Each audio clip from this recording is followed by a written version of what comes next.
paano nagkakaroon ng dengue tao? Nagtanong-tanong kami.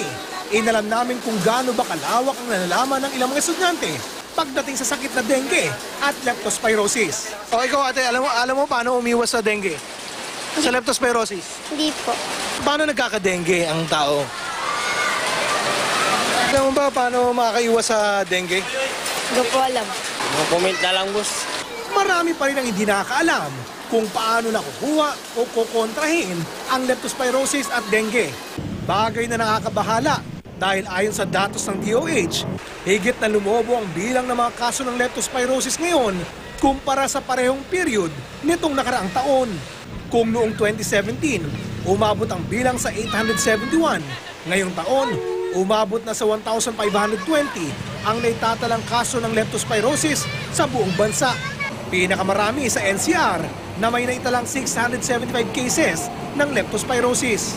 Ito po ay 279% increase as compared to last year's figure. Kung mapapansin natin, dahil sa maaga ang pagpasok ng ulan at lately we had been getting heavy rains na nagkukos ng baha. Yung pagbaha dito sa Metro Manila naging grabe at na-declare naman po ng mga nakaraang 2 weeks or 3 weeks ago na nagkaroon talaga ng outbreak na dineklara sa Metro Manila due to leptospirosis. Nagtala naman ang pagbaba sa mga kaso ng dengue sa bansa. Kaya ang ginagawa ngayon ng DOH, iniisa-isa nila ang mga paaralan para turuan ang mga estudyante maging ang mga guro patungkol sa mga nabanggit na sakit. Ang campaign na yan ay nakabase sa 4 na S, yung 4S na sinasabi. Search and destroy, self-protection, use of fogging during times of epidemic, at saka yung isa ay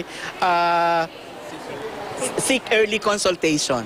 Sa mga panahong gaya nito, hindi na raw dapat ini-small ang mga karaniwang karamdaman gaya ng lagnat, lalo na matapos lumusong sa baha.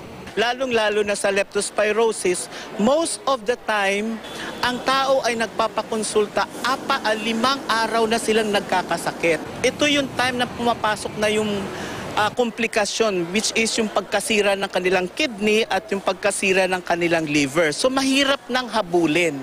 Oscar Oida, nakatutok, 24 oras.